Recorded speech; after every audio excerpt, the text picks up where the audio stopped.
Hi hello నమస్తే welcome to విజయ మా ఊరు ఆడియో బుక్స్ ఛానల్. నేను విజయలక్ష్మిని. ఫ్రెండ్స్, నవల స్రవంతిలో శ్రీ ఎంవిఎస్ఎస్ ప్రసాద్ గారి కూల్ కిల్లర్ నవల ఆడియోగా వినిపిస్తున్నాను కదా. మరి ఈరోజు కూల్ కిల్లర్ నవల ఆడియో రెండో భాగం వినిపించబోతున్నాను. మరి ఆలస్యం చేయకుండా కథలోకి వెళ్ళిపోదాం పదండి. కన్య కుటుంబం కింది మధ్యతరగతికి చెందింది. మధు రమణి ప్రేమించి పెళ్లి చేసుకున్నారు.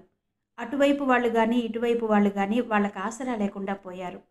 ఆ పరిస్థితుల్లో కన్య తండ్రి మధు ఒక స్కూల్లో ఉపాధ్యాయుడిగా చేరాడు. తల్లి రమణి కూడా చదువుకున్నది. కంప్యూటర్ వ్యవహారంలో మంచి ప్రావీణ్యత సాధించింది. పెళ్లైన కొత్తలో ఉద్యోగ ప్రయత్నాలు చేసింది. ఏ ప్రయత్నం సఫలీకృతం కాలేదు. కానీ కన్య పుట్టిన తర్వాత ఆ ఆలోచన విరమించుకుంది. తల్లిదండ్రులిద్దరూ ఉద్యోగానికి వెళ్ళిపోతే కన్యను చూసేవాళ్ళెవరూ లేరు. తమ కూతురు బాగోగులు కన్నా తమకు డబ్బు ముఖ్యం కాదనుకున్నారు రమణి, మధు. అయితే ఒకరోజు మధు స్కూల్ నుంచి వస్తుంటే లారీ గుద్దేసింది. తీవ్ర గాయాలయ్యాయి. అతను బతికాడు, కానీ శాశ్వత అంగవైకల్యం ఏర్పడింది. కుడి చెయ్యి కుడికాలు పని చేయకుండా పోయాయి. ఇంట్లో ముగ్గురికి అన్నం పెట్టే చెయ్యి కాలు అచేతనమైపోయాయి. లారీ యజమాని తనకున్న అర్ధ అంగ రాజకీయ బలాలు ఉపయోగించి తప్పు మధుది అని, లారీ డ్రైవర్ తప్పు లేదని నిరూపించాడు.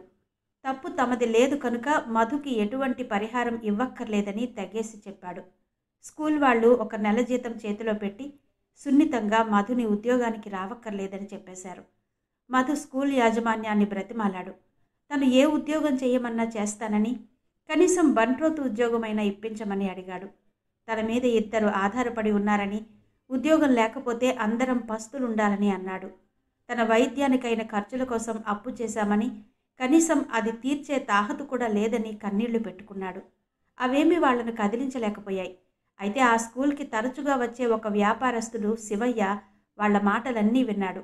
తన దగ్గర మధుకి ఏమీ ఉద్యోగం ఇవ్వలేనని, రమణికి కంప్యూటర్కి సంబంధించిన ఉద్యోగం ఇస్తానని చెప్పాడు. రమణి మొదట ఒప్పుకోలేదు. చిన్నపిల్లని, అవిటి భర్తని భారంగా వదిలి వెళ్లలేనని చెప్పింది. మధు రమణిని ఒప్పించాడు. కన్యని తను చూసుకుంటానని, కొన్నాళ్లలో స్కూల్లో చేరుతుంది కనుక అప్పుడంత ఇబ్బంది ఉండదని నచ్చ చెప్పాడు. అలాగే తను ఇంట్లో ఉండి పిల్లలకు ప్రైవేట్లు చెప్పుకుంటానని అన్నాడు. అతి కష్టం మీద అయిష్టంగానే ఒప్పుకుంది రమణి. రమణి ఉద్యోగంలో చేరింది. రమణికి వచ్చే కొంచెం జీతంతో మధు ప్రైవేట్లు చెప్పి సంపాదించే డబ్బుతో గుట్టుగా సంసారం గడవడం జరిగింది. కొంతకాలం బాగానే గడిచింది.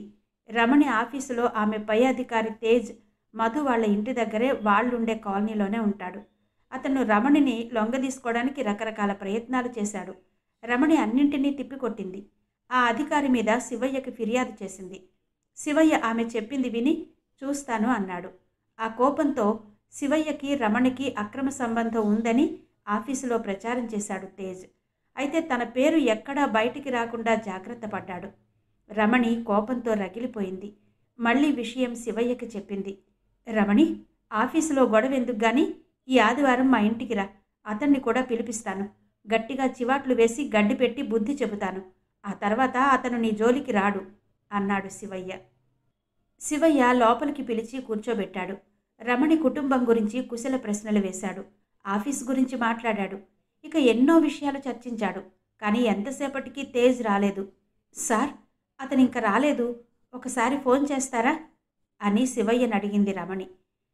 అతను రానన్నాడు, ఇంకా ఫోన్ కూడా ఎందుకు దండగా, మా ఆవిడ కూడా ఊరెళ్ళింది, మనిద్దరం సరదాగా గడుపుదాం రా అంటూ ఉన్నట్టుండి రమణి చెయ్యి పట్టుకుని బెడ్రూంలోకి ఈడ్చుకెళ్లాడు శివయ్య.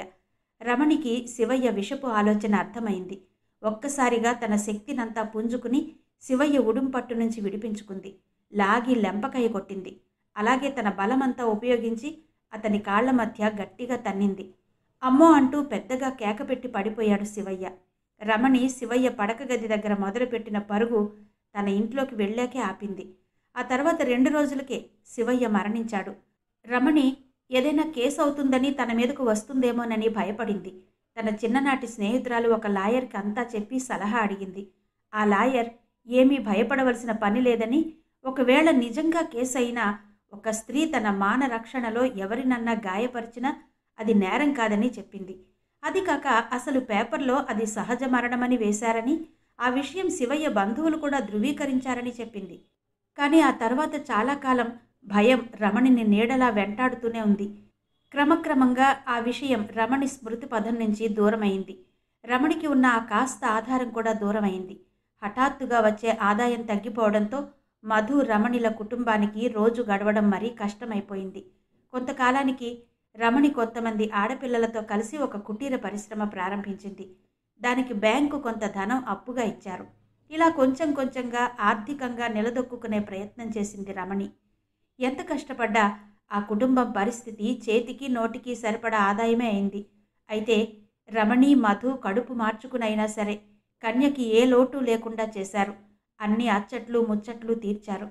ఆ విషయం తన చిన్నతనం నుంచే గమనించిన కన్య ఎంతో బుద్ధిమంతురాలులా తల్లిదండ్రులు చెప్పిన మాట వింటూ చక్కగా చదువుకుంది. ఒక విమానయాన సంస్థలో గగనసఖిగా ఎంపికైంది. ఒక విధంగా చెప్పాలంటే అందానికే అందం లాంటి బాపు బొమ్మ లాంటి అందం ఉన్న అద్భుతమైన తెలివితేటలున్న కన్యకి ఆ సంస్థ వాళ్ళు పిలిచి ఉద్యోగం ఇచ్చినట్టే. ఎందుకంటే కన్య వ్యక్తిగత పరీక్ష గదిలోకి వెళ్ళగానే ఆమెను ఎప్పుడు చేరుతావో అని అడిగారు. కూతురు ఉద్యోగం చేయడానికి రమణి ఒప్పుకున్నా ఎందుకో నిత్యం ప్రమాదం అంచులో ఉన్నట్టు అనిపించిన గగనసఖి ఉద్యోగంలో చేరడానికి అంతగా ఇష్టపడలేదు. మధు, అదేంటి రమణి అలా పిరికిగా మాట్లాడతావు? నా బంగారు తల్లి నిత్యం ఆకాశంలో దేవతలా విహరిస్తూ దేశ దేశాలు చుట్టేస్తూ ఉంటే అది నీకు నాకు ఎంత గర్వకారణం చెప్పు. తల్లి, నువ్వు విమానానికి రానివమ్మా అన్నాడు కూతుర్ని కౌగలించుకుని. సరే, నేను కాదన్నా అంతా మీ ఇష్టమే కదా, ఎప్పుడూ తండ్రి కూతురు ఒకటే కదా అంది. రమణి మాటల్లో కోపం కన్నా తనకి మధులాంటి భర్త దొరకడం, కన్యలాంటి కూతురు పుట్టడం తన అదృష్టం అనే భావన ఎక్కువగా ధ్వనించింది. కన్య ఉద్యోగంలో చేరిన అనతి కాలంలోనే అటు ప్రయాణికుల ఇటు యజమానుల అభిమానం, గౌరవం చూరగొంది. గగనసఖి అంటే ఇలా ఉండాలి అన్నట్టు నడుచుకునేది. తనకంటే బాగా ముందు చేరిన వాళ్ళు కూడా కన్య దగ్గర కొన్ని విషయాలు నేర్చుకునేవారు. అతి తక్కువ సమయంలో చాలా మంచి పేరు సంపాదించింది కన్య. ఆ రోజు కన్య డ్యూటీ నుంచి రాగానే స్నానం చేసి హాల్లో తల్లిదండ్రులతో కలిసి టీవీ చూస్తూ కూర్చుంది. టీవీలో ఏదో కార్యక్రమం నడుస్తున్నా తక్కువ శబ్దం పెట్టి ఉంచింది కన్య. ఎందుకంటే తమ కుటుంబ సభ్యులు మంచి చెడు మాట్లాడుకోవడానికి దొరికే అరుదైన అవకాశాల్లో అదొకటి. అయితే టీవీ మోగుతుంటే అదొక కాలక్షేపం. అమ్మా కన్ను, ఈరోజు విమానంలో ఏదో గొడవ అయిందటగా అంది రమణి కూతురు కన్యతో. ఆ విషయం అప్పుడే నీ వరకు ఎలా వచ్చిందమ్మా అని అడిగింది కన్య. నిన్న ఇంటికి రాగానే నువ్వు ఫోన్లో ఎవరితోనో మాట్లాడుతుంటే విన్నాలే. అమ్మా, అంటే నా మీద నిఘానా అంది కన్య నవ్వుతూ. అలాంటిదేం కాదు, ఆ టైంకి వాషింగ్ మెషిన్లో నీ బట్టలు కూడా పడేద్దామని తీసుకునేందుకు నీ రూమ్కి వచ్చాను అంది రమణి. అమ్మా, ఏదో సరదా కన్నాను కానీ అదేదో చిన్న గొడవ, జస్ట్ రొటీన్ అంది కన్య జరిగిన విషయాన్ని తేలిగ్గా తీసేస్తూ. అలా అంటావేంటి? అయినా కన్ను, నువ్వు ఈ ఉద్యోగం మానేయ్, ఏ రోజు ఏమవుతుందో అని హడలి చస్తున్నా అంది రమణి. అమ్మా, గొడవలనేవి విమానంలోనే జరుగుతాయా ఏంటి? ఆఫీసుల్లో జరగవా? బ్యాంకుల్లో జరగవా? విమానంలోనూ అంతే. అయినా అక్కడ మాతో గొడవ పడే ధైర్యం ఎవరికుంటుంది? పైనుంచి తోసేస్తామంతే అంది కన్య నవ్వుతూ. రమణి, నా తల్లి చెప్పిందిగా, పూర్తిగా నిజం. అయినా నా బంగారం మీద గొడవ పడ్డవాడు బతికి బట్ట కడతాడా అన్నాడు అప్పుడే అక్కడికి వచ్చిన మధు. అప్పుడే మీ కూతుర్ని వెనకేసుకురావడానికి వచ్చేశారా అంది రమణి. అవును రమణి, నా తల్లి చెప్పింది నిజం కాదంటావా? కొంతమంది కేవలం గొడవ పడడమే వృత్తిగా పెట్టుకుంటారు. వాళ్ళు ఎక్కడైనా గొడవలు పడుతూనే ఉంటారు. అటువంటి వాళ్లను ఆఖరికి అంతరిక్షం పంపించినా అక్కడ అలజడులు అల్లర్లు సృష్టిస్తూ ఉంటారు అన్నాడు మధు. అంతేగాని కన్నుని ఈ ఉద్యోగం మానేయమనరు కదా అంది రమణి. అబ్బా, చీటికి మాటికి ఏదో వంకతో అమ్మాయి చేస్తున్న బంగారం లాంటి ఉద్యోగం మానిపించేద్దామని చూస్తూ ఉంటావు అన్నాడు మధు కొంచెం విసుగ్గా. అతని కంఠంలోని విసుగు గ్రహించిన రమణి, రేపు చేసుకునేవాడు ఇలా ఆకాశంలో విహరించే అమ్మాయి అంటే ఇష్టపడేవాడు ఉండాలిగా అంది కొంచెం కోపంగా. అలా మెచ్చినవాడు నచ్చినవాడే నా అల్లుడవుతాడు అన్నాడు మధు గర్వంగా. బాగానే ఉంది బాడాయ్, మొన్న పక్కింటి వనజాక్షి గారు ఒక సంబంధం చెప్పారు. అబ్బాయి సాఫ్ట్వేర్ ఇంజనీర్, నెల జీతం 6 అంకెల్లో ఉంటుందట. అబ్బాయి చాలా బుద్ధిమంతుడట. పొరిగింటి వనజాక్షమ్మ గొడవ ఎందుకు లేవే, వాళ్ళ ఆయనకి జీతం కంటే గీతం ఎక్కువ, తెలుసుకోవే అంటూ పాత సినిమాలో పాట రాగంలా పాడసాగింది కన్య నవ్వుతూ. కన్ను, నీకు మరీ వేళాకోళం ఎక్కువైపోయింది. నిన్నొక అయ్య చేతిలో పెట్టేస్తే మాకు కాస్త బాధ్యత తప్పుతుందని నా ఆశ అంది రమణి కన్యతో.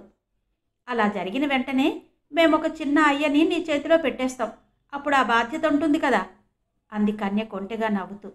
అలా చెయ్యవే, ఆ బాధ్యతని సంతోషంగా భరిస్తాను అంది రమణి. అప్పుడే కన్యకి పెళ్ళైనట్టు ఒక కొడుకును కని తమ మనవడిని తమ చేతిలో ఉంచేసినట్టు ఊహించుకుని సంతోషిస్తూ. కన్ను, ఇందాక చెప్పానే, అతను నిన్నెక్కడో చూశాడట, నీ గురించి మన కుటుంబం గురించి విన్నాడట, అతనికి అతని తల్లిదండ్రులకి అన్నీ నచ్చాయట, మనం అంటే సంబంధం కుదిరినట్టే రమణి ఉత్సాహంగా చెప్పింది. అంటే నేను అతన్ని చూడ్డం, అతను మిగతా విషయాలు నాకు నచ్చక్కర్లేదా అడిగింది కన్య. నీకన్నీ నచ్చాకనే కన్ను, మరి నాన్నగారిని మాట్లాడమంటావా? అంటే అతనికి అమ్మాయి ఉద్యోగం మారితే పెళ్లి చేసుకుందుకు అభ్యంతరం లేదన్నావు, ఆ సంబంధమేనా నువ్వు చెప్పేది అన్నాడు మధు. అవునండి, అయినా పెళ్ళయిన తర్వాత అతనే మంచి ఉద్యోగం సంపాదించుకోగలడట చెప్పింది రమణి. ఏ, ఇప్పుడు నా ఉద్యోగానికి ఏం లోపం ఉందట తల్లిని నిలదీసింది కన్య. అతనికి సాయంత్రానికి ఇంటికొచ్చే పిల్ల కావాలట, నువ్వేమో ఊళ్ళు దేశాలు పట్టుకు తిరుగుతావు. నేనేమి అంతరిక్షంలోకి వేరే గ్రహాల్లోకి వెళ్ళిపోవడం లేదుగా అమ్మా, ఒకరోజు అటో ఇటో వస్తాను, లేకపోతే అతనికి కూడా నీలాగే విమానం అంటే భయమా అంది నవ్వుతూ కన్య. అలా అంటావేంటే కన్ను, సాయంత్రం అయ్యేసరికి అలసిపోయి వస్తాడా, ఉద్యోగం చేసి వచ్చి నువ్వు అలసిపోతావనుకో, అయినా కనీసం రాత్రి వేళన్నా ఒకరికొకరు తోడుగా ఉండాలని అతని ఉద్దేశం. అవునులే, వంటింట్లోకి రాత్రి పక్కలోకి మనిషి తోడు కావాలిగా అంది కన్య వ్యంగ్యంగా. కన్య మాటలకు ఆమె తల్లిదండ్రులిద్దరూ నివ్వెరపోయారు. కానీ ఈ రోజుల్లో పిల్లల మనస్తత్వానికి, మాటల తీరుకి అది ఒక ఉదాహరణ. ఎవరి దగ్గరైనా ఏమైనా మాట్లాడొచ్చు అనే ప్రబలిపోయిన ఒక ధోరణికి ఒక మచ్చుతునక. అక్కడున్న వాళ్ళు తల్లిదండ్రులైనా మరొకరైనా నేటి యువతరానిది అదే మాట తీరు. అదేంటి కన్ను, అలా మరే అన్యాయంగా మాట్లాడతావు అంది రమణి. లేకపోతే ఏంటమ్మా, ఉద్యోగం చేసే అమ్మాయి కావాలి, అందగత్తె కావాలి, పెళ్ళయిన తర్వాత అమ్మాయి తరపు వాళ్ళని ఎవ్వరినీ ఆర్థికంగా ఆదుకోకూడదు. వాళ్ళు తల్లిదండ్రులైనా సరే, తిండి లేక మాడిపోతున్నా సరే కూతురు పట్టించుకోకూడదు. తరాలు మారినా, ఆలోచనల్లో ఎన్ని మార్పులొచ్చినా, ఎంత ఆధునికత జీవితాల్లో ప్రవేశించినా ఈ మగబుద్ధులు మాత్రం పాతవే. కార్యేషు దాసి కరణేషు మంత్రి అంటూ ఉపన్యాసాలు దంచుతారు అంది కన్య ఆవేశంగా. రమణికి ఏం మాట్లాడాలో తెలియక కన్య వైపు చూస్తూ ఉండిపోయింది. మధు కలగ చేసుకున్నాడు. తల్లి, అలా ఒక జాతి మీద ద్వేషం పెంచుకోవడం మంచిది కాదమ్మా. ఇలా మగవాళ్ళని ఆడవాళ్ళు, ఆడవాళ్ళని మగవాళ్ళు ద్వేషించుకుంటూ పోతే సృష్టి ఆగిపోతుందమ్మా. అసలు నన్ను అడిగితే అలాంటి ద్వేషభావాలు కలిగించేవాళ్ళు, ద్వేషాలు నూరు పోసేవాళ్ళు ఈ సమాజంలో, సంఘంలో చీడపురుగులు తల్లి. మంచి చెడు అన్నవి అందరిలోనూ ఉంటాయి. మనం అందులో మంచిని చూడగలగడమే మన గొప్పతనం. అలా కాక కేవలం ఇతరుల్లో చెడు చూస్తూ కూర్చుంటే మన జీవితాలు దుఃఖమయం చేసుకోవడమే కాకుండా ఇతరులకు కూడా మనశ్శాంతి లేకుండా చేసిన వాళ్ళం అవుతాం అన్నాడు మధు గంభీరంగా. లేకపోతే ఏంటి నాన్నగారు, ఆ అబ్బాయి కోరికలు అంది కన్య. అది అతని ఇష్టం కన్య, మనకిష్టం లేకపోతే మనం వెళ్ళొద్దు, ఇదేమీ బలవంతం కాదు కదా చెప్పాడు మధు.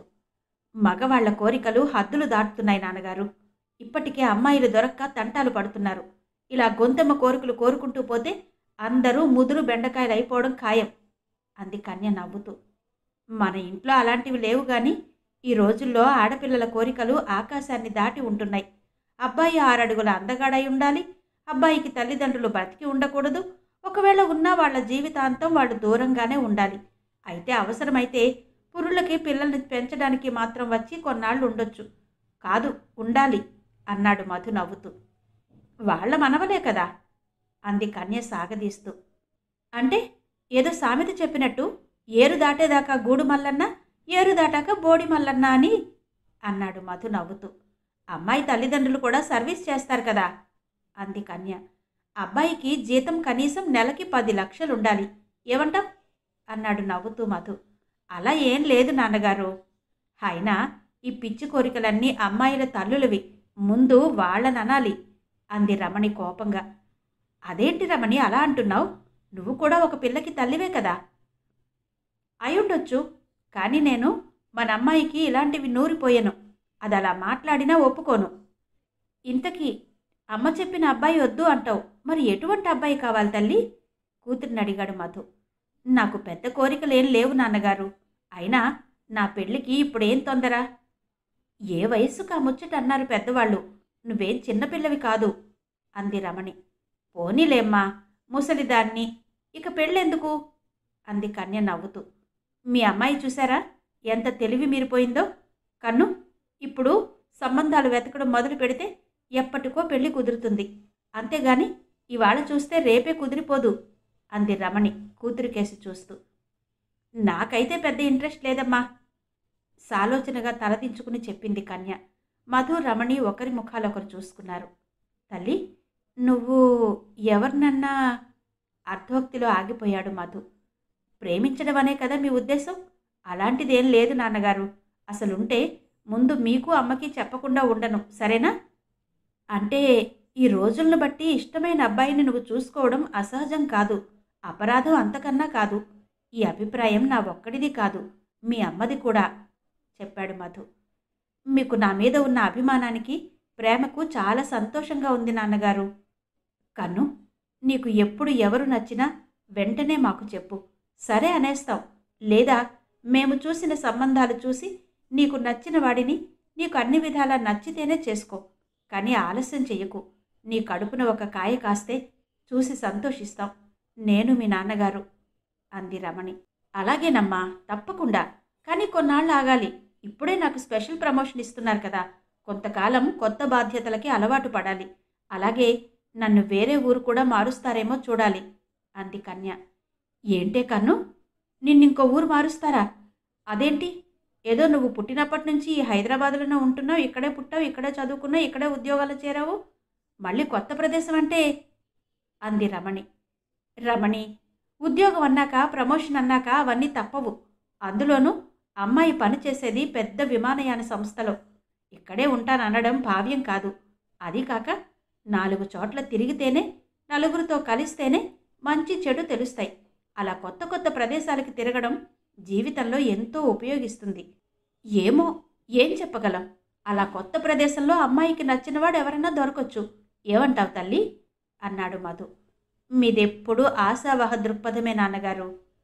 మీలాంటి తండ్రికి కూతురుగా పుట్టినందుకు నేను చాలా గర్వపడుతున్నాను. ఆ విషయమే నేను చాలామంది స్నేహితులకి, సహోద్యోగులకి చెబుతూ ఉంటాను అంది కన్య. చాలా సంతోషం తల్లి. నా ఆవిటి బతుక్కి అమ్మలాంటి భార్య, నీలాంటి కూతురు లేకపోతే నేనేమైపోయేవాడినో అని మధు అంటుండగా అతని కళ్ళలో నీళ్లు తిరిగాయి.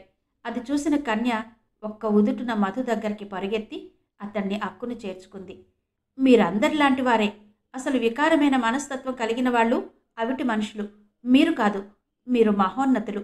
మా జీవితానికి ఒక ఆశ, అర్థం, ఆశయం కలిగించిన మహానుభావులు అంటూ కళ్ళమట నీళ్లు పెట్టుకుంది కన్య.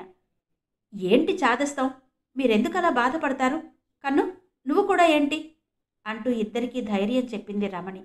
నిజానికి ఆ సన్నివేశం చూసిన రమణికి కూడా బాధ కలిగింది. కానీ తన భర్త, కూతురు బేలగా అయిపోతారని తనే ధైర్యం తెచ్చుకుని ఇద్దరికీ ధైర్యం చెప్పింది. కొంతసేపు అక్కడ మౌనం రాజ్యం చేసింది. అమ్మా, నేను తెల్లారగట్ల వెళ్ళాలి, భోజనం చేసేస్తే తొందరగా పడుకుందాం అంటూ తల్లి చెయ్యి పట్టుకుని లేచింది. అలా చక్కగా సాగిపోతున్న కన్య జీవితంలో హత్య, నేరారోపణ, అరెస్ట్, ఉరుములేని పిడుగులు పడినట్టు నెత్తిన పడ్డాయి. ప్రశాంత సరస్సులా ఉన్న ఆమె జీవితం అల్లకల్లోలమైపోయింది. కన్య అరెస్ట్ అయిన మరుసటి రోజు కన్య స్నేహితురాలు సుసాన్, ఆమె భర్త జాన్ వచ్చారు. సుసాన్ని చూసి భోరుమంది రమణి. జాన్ కన్య తండ్రి మధుతో మాట్లాడుతూ డ్రాయింగ్ రూమ్లో కూర్చున్నాడు. సుసాన్ లోపల కూర్చున్న కన్య తల్లి రమణి దగ్గరకు వెళ్ళింది. బాధపడకండి ఆంటీ, కన్యకేం కాదు, 2 రోజుల్లో తిరిగి వచ్చేస్తుంది. మీ ఇంటికి రాకముందు మేము లాయర్తో మాట్లాడాం. అతను బెయిల్కి ప్రయత్నం చేస్తాను అన్నాడు. అతను ప్రస్తుతానికి మనకి పనికొస్తాడు. కానీ రేపు నిజంగా కేసు లాంటిదేమైనా కన్య మీద పడితే మనం ఇంకా పెద్ద మంచి లాయర్ని చూద్దాం అంది సుసాన్ రమణి భుజం మీద అనునయంగా చెయ్యి వేసి. ఏమోనమ్మా, హాయిగా ఉద్యోగం చేసుకుంటూ కాలక్షేపం చేస్తున్న పిల్లకి ఏంటి చెప్పు ఇది అంది రమణి గొంతులో నుంచి పూడుకొస్తున్న దుఃఖాన్ని ఆపుకోవడానికి వ్యర్థ ప్రయత్నం చేస్తూ.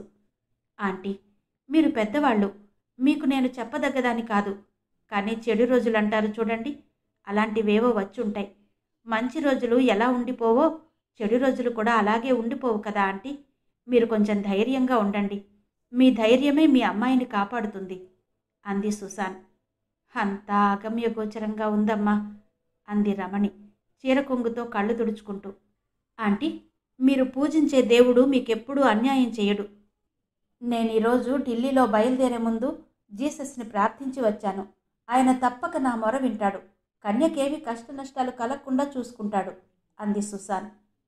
కన్య ఉద్యోగానికి ఏమీ భయం లేదు కదా ఆదుర్దాతో అడిగింది రమణి. అయ్యో, కన్య ఉద్యోగానికి ఏం ప్రమాదం లేదు. మా విమానయాన సంస్థలో అందరూ కన్యని ఇష్టపడతారు. ఇక పై అధికారులకి కన్య మీద చాలా మంచి అభిప్రాయం ఉంది అంది సుసాన్. పోనీలే అంది రమణి కాస్తంత ఆదుర్దా తగ్గి. కానీ కన్య అరెస్ట్ అయింది కనుక అది కూడా ఒక క్రిమినల్ ఛార్జ్తో కొంతకాలం కన్యని సస్పెండ్ చేస్తారేమో అంది సుసాన్ సాలోచనగా.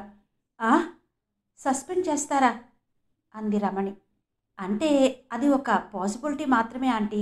సాధారణంగా అలా జరుగుతూ ఉంటుంది. ఖచ్చితంగా అలా జరగాలని లేదు చెప్పింది సుసాన్. దాని నుదుటన ఏం రాశాడో దేవుడు. కర్మ కాకపోతే పెళ్లి కావలసిన పిల్ల జైలుకు వెళ్ళడమేంటి? రేపు దాన్ని ఎవడు పెళ్లి చేసుకుంటాడు? ఒకవేళ చేసుకున్నా దాన్ని జీవితాంతం దెప్పుతూనే ఉంటాడు అంది రమణి కళ్ళమట నీళ్లు పెట్టుకుంటూ. బాధపడకండి ఆంటీ, అన్నీ సర్దుకుంటాయి. ఈ రోజుల్లో చాలామంది అబ్బాయిలు చాలా విశాలంగా ఆలోచిస్తున్నారు. కుంచిత మనస్కులు తక్కువే ఉన్నారు. అసలు అన్ని విధాలుగా నచ్చినవాడే కన్యని పెళ్లి చేసుకుంటాడు. అయినా కన్య పెళ్లి గురించి మీరేమీ బెంగ పెట్టుకోకండి. మేము విమాన సిబ్బంది అంతా కలిసి కన్య పెళ్లి ఆకాశమంత పందిరి వేసి, పందిరి వేసే కాదు, ఆకాశంలో 100 కొలది కిలోమీటర్ల వేగంతో కదిలే విమానం అనే పందిరిలో చేస్తాం అంది సుసాన్ నవ్వుతూ, వాతావరణం కాస్త తేలికపరచాలని. రమణి ఆవేదన, ఆందోళన, బాధ కాస్త తగ్గిద్దామనే ఆలోచనతో. అవునమ్మా, దాని పెళ్ళి మీరందరూ కల్పించుకుంటేనే సులువుగా అవుతుంది. కానీ దానికి జైలుకు వెళ్ళి వచ్చిందన్న మచ్చ ఎప్పటికీ మచ్చే కదా అంది రమణి దిగులుగా మొహం పెట్టి. మీరన్నది పాత రోజుల్లో ఆంటీ. ఇప్పుడు జైలుకు వెళ్ళి రావడం పెద్ద క్వాలిఫికేషన్ అయిపోయింది. అయినా కన్య తప్పు చేయలేదు, అన్యాయంగా నేరం మోపబడిందంతే అంది సుసాన్. వచ్చేటప్పుడు దారిలో తను జాన్ మాట్లాడుకుంటున్నప్పుడు కన్య తప్పు చేయలేదన్నా ఆ ఫ్లాట్కి ఆ రోజు ఆ పరిస్థితుల్లో ఎందుకు వెళ్ళింది అన్నది ప్రశ్నేనని అనుకోవడం గుర్తుకొచ్చింది. తనలాంటి స్నేహితురాలకి ఆ అనుమానం వచ్చినప్పుడు పోలీసులకి, రేపు కోర్టుకి అదే అనుమానం రావడంలో ఆశ్చర్యం లేదు అనుకుంది సుసాన్. కానీ తన ఆలోచనల్లోని భావాలేవి తన మొహంలో ప్రతిబింబించకుండా జాగ్రత్త పడింది సుసాన్.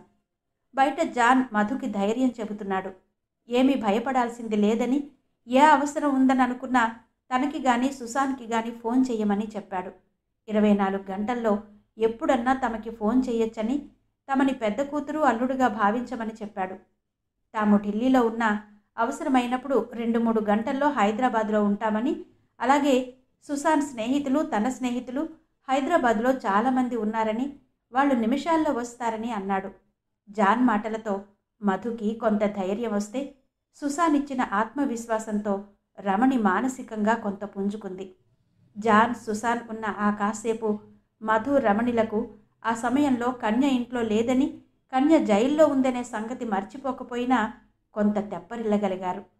రమణి జాన్, సుసాన్లను భోజనం చేసి వెళ్ళమని చెప్పింది. వాళ్ళిద్దరూ ఆ ప్రతిపాదనని మృదువుగా తిరస్కరించారు. సుసాన్ తను మరలా హైదరాబాద్ నుంచి ముంబై వెళ్లే విమానంలో వెళ్లవలసి ఉందని, తిరిగి మరుసటి రోజు ఉదయం వస్తానని చెప్పింది.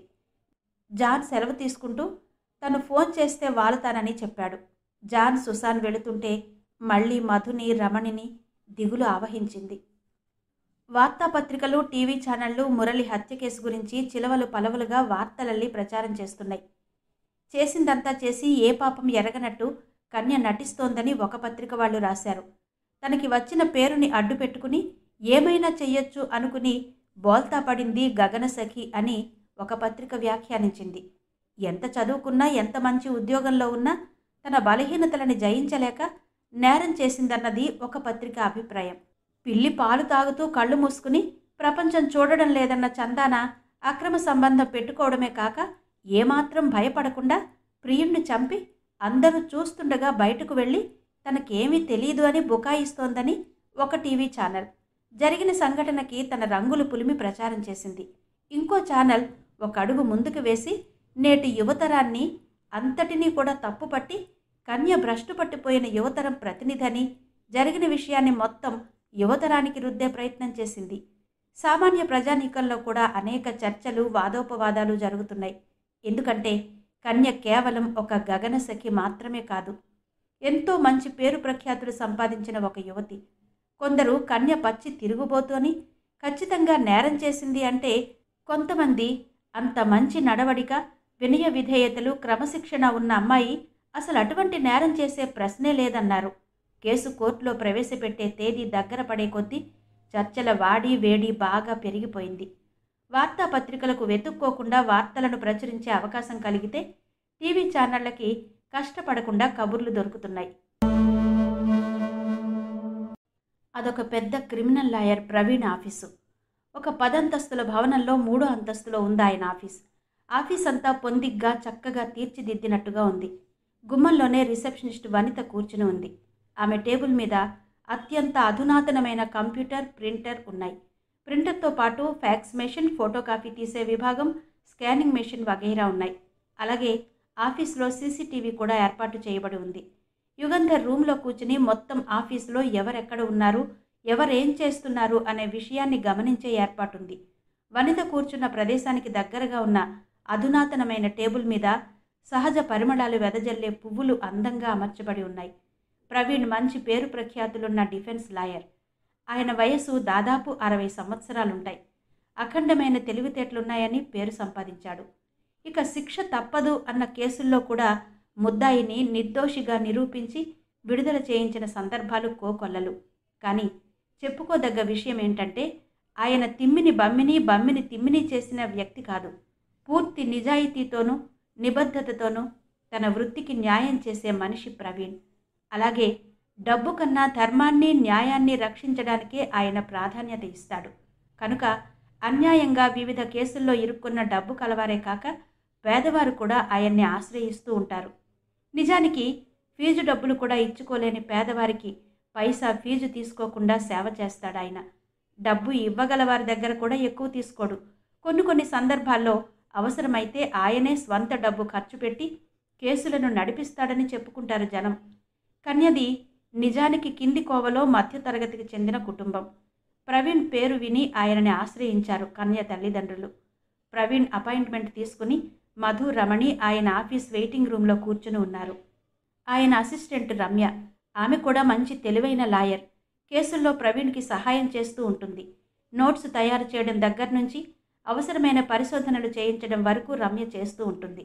రమ్య గురువుకి తగ్గ శిష్యురాలని లాయర్లందరూ అనుకుంటూ ఉంటారు. సమయం సరిగ్గా ఉదయం 10 గంటలు కాగానే తన ఆఫీస్లో కూర్చున్నాడు ప్రవీణ్. సార్, బయట మనం అపాయింట్మెంట్ ఇచ్చిన ఎవరో మధుగారు కూర్చున్నారు. వాళ్ళ బట్టలు, వ్యవహారం చూస్తుంటే మన టైపింగ్ ఛార్జీలన్నా వస్తాయో లేదో అంది రమ్య. అలాగా, సరే రమ్మను అన్నాడు ప్రవీణ్. మధు, రమణి భయంగా ప్రవీణ్ రూమ్లోకి అడుగు పెట్టారు. నమస్కారం సార్ అని ఇద్దరూ ఒకేసారి నమస్కారం పెట్టారు. నమస్కారం, కూర్చోండి అన్నాడు ప్రవీణ్. సార్ అని ఏదో చెప్పబోయి రమ్యను చూసి తటపటాయించాడు మధు. ఆమె నా అసిస్టెంట్ రమ్య, పర్వాలేదు, ఏమీ మొహమాట పడక్కర్లేదు, చెప్పండి అన్నాడు. వచ్చిన ఇద్దరినీ పరిశీలనగా చూశాడు ప్రవీణ్. వాళ్ళ దుస్తులు, వ్యవహారం చూస్తే రమ్య చెప్పినట్టు లోయర్ మిడిల్ క్లాస్ ఫ్యామిలీకి చెందిన వ్యక్తుల్లా ఉన్నారు. వాళ్ళ మొహాలు ఎందుకో బాగా బాధతో, ఆందోళనతో నిండి ఉన్నాయి. ఏదో పెద్ద చిక్కుల్లో పడినట్టున్నారు. సార్, మాది మధ్యతరగతి కుటుంబం. నేను చిన్నప్పుడు ఏదో చిన్న ఉద్యోగం చేస్తూ ఉండేవాడిని. ఒక యాక్సిడెంట్లో తీవ్రంగా గాయపడి ఇక ఉద్యోగం చేయలేని స్థితిలోకి చేరుకున్నాను. నా భార్య రమణి కొంతకాలం ఒక చోట ఉద్యోగం చేసింది. తర్వాత కొన్ని కారణాల వల్ల మానేసింది. అప్పుడేదో సొంత వ్యాపారం పెట్టుకుంది. తినడానికి తిండి లేని పరిస్థితుల్లో మా జీవితం గడిచింది. మాకు ఒక్కరితే సంతానం, పేరు కన్య. చిన్నప్పటి నుంచి కష్టం సుఖం తెలుసుకుని చక్కగా చదువుకుని గగనసఖిగా ఒక ప్రముఖ విమానయాన సంస్థలో ఉద్యోగం చేస్తోంది అని చెప్పసాగాడు మధు. కన్య అంటే ఆ మధ్య ఎవరినో విమానం దారి మళ్లించేవాడిని తెలివిగా సమయస్ఫూర్తితో గాయపరిచి విమానాన్ని రక్షించింది ఆమెనా అని అడిగాడు ప్రవీణ్. అవును సార్ అన్నాడు మధు సంతోషంగా. వండర్ఫుల్! మీరు కన్య తల్లిదండ్రులా? మీ అమ్మాయి ఫోటోతో పాటు మీ ఫోటో కూడా పేపర్లో చూశాను. అసలు మిమ్మల్ని చూడగానే అనుకున్నాను మొహాలు ఫెమిలియర్గా ఉన్నాయని అన్నాడు ప్రవీణ్. సార్, కన్య మీద హత్యానేరం మోపి జైల్లో పెట్టారు. అమ్మాయికి హతుడితో అక్రమ సంబంధం ఉంది, ఏదో తేడా వచ్చి కన్య హత్య చేసింది అంటున్నారు సార్ అని చెబుతూ కళ్ళ నీళ్లు పెట్టుకున్నాడు మధు. ఊరుకోండి, మనం లాయర్ గారి దగ్గరకు వచ్చాం అంటూ భర్తకి ధైర్యం చెప్పి రమణి భోరున ఏడవసాగింది. కంప్యూటర్ దగ్గర కూర్చుని టైప్ చేస్తున్న రమ్య లేచి వచ్చి రమణి భుజం మీద అనునయంగా చెయ్యి వేసింది. 1-2 నిమిషాల్లో భార్యాభర్తలు తేరుకున్నారు. రమ్య తన సీట్ దగ్గరికి వెళ్ళి కూర్చుంది. మధుగారు, ఈ విషయం ఎప్పుడు జరిగింది అడిగాడు ప్రవీణ్. ఇదంతా జరిగి 2 రోజులయ్యింది సార్. అసలు మాకేమీ తెలియకుండా పోలీసులు వచ్చి అమ్మాయిని తీసుకుపోయారు చెప్పాడు మధు. అంటే నిన్న టీవీలో చూపించారు, పేపర్లో వచ్చింది. అదే మాదాపూర్లో ఫ్లాట్లో ఎవరో యువకుడు హత్య చేయబడ్డాడు అని. ఆ కేసు కాదు కదా అని అడిగాడు ప్రవీణ్. అదే సార్, అన్నం పుణ్యం తెలియని మా అమ్మాయిని తీసుకుపోయారు అన్నాడు మధు. ఐసీ, ఆ కేసేనా అన్నాడు ప్రవీణ్. రమ్య, ప్రవీణ్ ఒకరి ముఖాలొకరు చూసుకున్నారు. చెప్పండి అన్నాడు ప్రవీణ్. సార్, మా అమ్మాయి మేం చెప్పుకోకూడదు కానీ చాలా బుద్ధిమంతురాలు. అసలు ఈ రోజుల్లో ఉండవలసిన పిల్ల కాదనుకోండి. తన ఉద్యోగం, తన లోకం తప్ప ఏమీ తెలీదు అన్నాడు మధు. అది సరే, ఈ హత్యా నేరం మీ అమ్మాయి మీద ఎందుకు మోపబడింది అడిగాడు ప్రవీణ్. అదే మాకు అర్థం కావడం లేదు సార్. కన్య తన స్నేహితురాలు స్రవంతి ఇంటికి ఆ రోజు వెళ్ళింది. అదే రోజు స్రవంతి భర్త హత్య చేయబడ్డాడు. ఇంచుమించు ఆ సమయంలో మా అమ్మాయి స్రవంతి ఇంట్లో ఉంది. ప్రవీణ్ భృకుటి ముడిపడింది. కళ్ళు సన్నమయ్యాయి. మీ అమ్మాయి అసలు అక్కడికి ఎందుకు వెళ్ళింది? అక్కడ ఆ రోజు హతుడిని కలిసిందా? కొంచెం వివరంగా చెప్పండి. సార్, స్రవంతి మా అమ్మాయి చిన్నప్పుడు కలిసి చదువుకున్నారు. ఇద్దరూ మంచి స్నేహితులు. కానీ చిన్నప్పుడే ఇద్దరు విడిపోయారు. ఈ మధ్యే సోషల్ మీడియా వల్ల వాళ్ళ పరిచయం పునరుద్ధరించబడింది. స్రవంతికి తొందరగా పెళ్ళైపోయింది. ఆ అమ్మాయి ఏమో ఉద్యోగం చేయడం లేదు. మా అమ్మాయి చెప్పాను కదా, గగనసఖిగా పనిచేస్తోంది. ఇద్దరు ఈ మధ్య తరచూ కలుసుకోవడం మొదలుపెట్టారు. తరచూ కలుసుకునేవారు అంటే మీ అమ్మాయి వాళ్ళ ఇంటికి వెళ్ళడం, ఆ స్రవంతి మీ ఇంటికి రావడం జరిగేదా? మా అమ్మాయే ఎక్కువసార్లు స్రవంతి ఇంటికి వెళ్ళేది. స్రవంతి రావడం తక్కువ. మరి హతుడితో మీకు తెలిసినంత వరకు మీ అమ్మాయికి బాగా పరిచయం ఉందా? అంటే ఆ విషయం పెద్దగా ఎప్పుడూ మాట్లాడేది కాదు సార్. అసలు స్రవంతి గురించి కూడా ఏమీ చెప్పేది కాదు. మరి ఇంకా మీ అమ్మాయికి సన్నిహితంగా ఉన్న స్నేహితులెవరు అడిగాడు ప్రవీణ్ రమ్య వైపు చూస్తూ. రమ్య తన అలవాటు ప్రకారం అంతా కంప్యూటర్లో టైప్ చేసుకుంటోంది. సుసాన్ అని ఇంకో గగనసఖి ఉంది సార్ చెప్పాడు మధు. రమణి ఏదో చెప్పబోయి ఆగిపోయింది. ప్రవీణ్ అది గమనించి రమ్య వైపు చూశాడు. తను కూడా రమణిని గమనించానని సంజ్ఞ చేసింది రమ్య. ఈ సుసాన్ మీ ఇంటికి వచ్చేదా మధుగారు అడిగాడు ప్రవీణ్. అప్పుడప్పుడు వస్తూ ఉండేది సార్. ఈ సంఘటన జరిగిన తర్వాత 2-3 సార్లు వచ్చి మాకు ధైర్యం చెప్పింది. సుసాన్ భర్తతో మీ అమ్మాయి పరిచయం ఎలా ఉండేది? పెద్దగా పరిచయం లేదు సార్. ఇంకా ఏదో చెప్పబోయాడు మధు. రమణి, సార్, అంత పరిచయం లేకపోయినా మా అమ్మాయి ఎప్పుడైనా ఢిల్లీలో రాత్రి ఉండిపోవాల్సి వచ్చినప్పుడు సుసాన్ వాళ్ళ ఇంట్లోనే ఉండేది. కనుక అంతో ఇంతో పరిచయం ఉందనే చెప్పాలి అంది రమణి. మధు అనవసరమైన విషయాలు ఎందుకు చెప్పడం అన్నట్టు కోపంగా చూశాడు. అది ప్రవీణ్ దృష్టి దాటిపోలేదు. అవన్నీ ఎందుకు రమణి? సార్ అడిగినవి నేను చెబుతున్నాను కదా అన్నాడు రమణితో మధు. ఆవిడని కూడా చెప్పనివ్వండి. మనకి ఎంత సమాచారం ఉంటే అంత మంచిది అన్నాడు ప్రవీణ్ సాలోచనగా. ఆయన కన్య మనస్తత్వాన్ని అంచనా వేయడానికి ప్రయత్నిస్తున్నాడు. మీరు కన్యకి హతుడితో సంబంధం ఉండే అవకాశం ఉంది అనుకుంటున్నారా? ఇక్కడ మీ అమ్మాయి ఏదో చెడ్డదని నేను అనడం లేదు.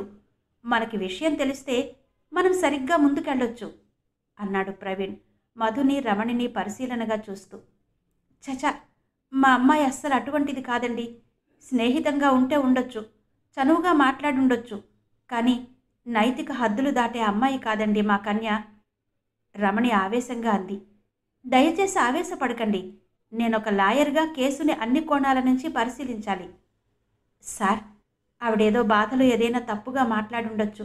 నన్ను అడగండి, నేను మీకు ఈ సమాచారం కావలసి వచ్చినా ఇస్తాను అన్నాడు క్షమాపణ నిండిన స్వరంతో Madhu. It is all right. So మీ అమ్మాయి క్యారెక్టర్లో ఎటువంటి లోపం లేదు అంటారు? అవును సార్, ఆ విషయంలో మీకు నేను హామీ ఇవ్వగలను. ఈ పేపర్ల వాళ్ళు, టీవీల వాళ్ళు అదిగో పులి అంటే ఇదిగో తోక అనే రకాలు. మీకు తెలియందేముంది? ఆ రోజు మీ అమ్మాయి ఇంటికి వచ్చిన తర్వాత ఏదైనా కంగారు పడ్డం కానీ భయపడ్డం కానీ జరిగిందా అడిగాడు ప్రవీణ్. లేదు సార్, రోజులాగే పూర్తిగా మామూలుగానే ఉంది. రమ్య, మన న్యూస్లో చూశాం కదా, ప్రాబబుల్ టైమ్ ఆఫ్ మర్డర్ ఎన్ని గంటలకి అని రమ్యని అడిగాడు ప్రవీణ్. సార్, రకరకాల వెర్షన్లున్నాయి, కానీ రాత్రి 7-9 మధ్య అంటున్నారు చెప్పింది రమ్య. మధుగారు, మీ అమ్మాయి రాత్రి ఎన్ని గంటలకి ఇంటికి వచ్చింది? సార్, 8:30-9. స్రవంతి ఇంటి నుంచి మీ ఇంటికి రావడానికి ఎంత టైం పడుతుంది? ట్రాఫిక్ని బట్టి క్యాబ్ కానీ ఆటో కానీ దొరికాక గంటన్నర పడుతుంది సార్ చెప్పాడు మధు. ఓ రమ్య, ఈ time of death is highly debatable subject అని రమ్యతో అన్నాడు ప్రవీణ్ సాలోచనగా. అంటే మధుగారు, మీ అమ్మాయి ఆ రోజు రాత్రి దాదాపుగా 9 గంటలకు వచ్చిందా అడిగాడు. అవును సార్, కానీ పోలీసులు ఏమీ ఆధారం లేకుండా ప్రవీణ్ సాలోచనగా అన్నాడు. కొన్ని నిమిషాలు ఆ గదిలో నిశ్శబ్దం రాజ్యం చేసింది. రమ్య, నువ్వు పోలీస్ స్టేషన్కి వెళ్ళి ఎఫ్ఐఆర్ లాంటి వివరాలు వాళ్ళు ఇచ్చేవి రెడీగా ఉన్నవి తీసుకురా ప్లీజ్, అర్జెంట్. వాళ్ళకి మనం డిఫెండెంట్ని రిప్రజెంట్ చేస్తున్నామని లెటర్ తీసుకెళ్ళు అని గబగబా చెప్పాడు ప్రవీణ్. సార్, మీరు మా అమ్మాయి తరపున వాదిస్తారా అంటూ ఆనందంతో తప్పిపోయాడు మధు. మీరు దేవుడు సార్ అంటూ కళ్ళ నీళ్లు పెట్టుకుంది రమణి. అంత మాట అనకండి. మీ అమ్మాయి నిర్దోషని నాకు నమ్మకం కుదిరింది. పూర్తి వివరాలు అంటే మీ గురించి, మీ అమ్మాయి గురించి తెలిసినంత వరకు, హతుడి గురించి, వాళ్ళ స్నేహితుల గురించి, ఎవరైనా ఉంటే శత్రువుల గురించి అన్ని వివరాలు బయట కూర్చుని ఉన్న మా రిసెప్షనిస్ట్ వనితకి ఇవ్వండి అన్నాడు ప్రవీణ్. సరే సార్ మధు చెప్పాడు. మీరు నా అనుమతి లేకుండా ఎవరికీ ఏమీ చెప్పకండి. పోలీసులు అడిగినా నా పేరు చెప్పే నా పర్మిషన్ తీసుకుంటామని చెప్పండి. సరే సార్. ముఖ్యంగా టీవీ వాళ్ళు, పేపర్ వాళ్ళు మీ దగ్గరకు వస్తే మర్యాదగా మాట్లాడి పంపించేయండి. వాళ్లతో ఏ విషయం చర్చించకండి. అలాగే చుట్టుపక్కల వాళ్లతో కూడా ఈ విషయం గురించి ఏమీ మాట్లాడకండి. అసలు నేను చెప్పి నా అనుమతి తీసుకునే వరకు ఏమీ చెయ్యకండి అంటూ జాగ్రత్తలు చెప్పాడు ప్రవీణ్. సార్, మీ ఫీజు అన్నాడు మధు. ఫీజు గురించి మీరేమీ వర్రీ అవ్వకండి, తర్వాత చూద్దాం అన్నాడు ప్రవీణ్. సార్, మా ఊర్లో ఉన్న కొద్దిపాటి పొలం అమ్మేస్తున్నాం సార్. మీ ఫీజు ఎంతైనా ఇస్తాం. మా అమ్మాయిని బయటపడేయండి అంటూ ప్రవీణ్కి దండం పెట్టింది రమణి. చెప్పాను కదమ్మా, అవన్నీ తర్వాత చూద్దాం.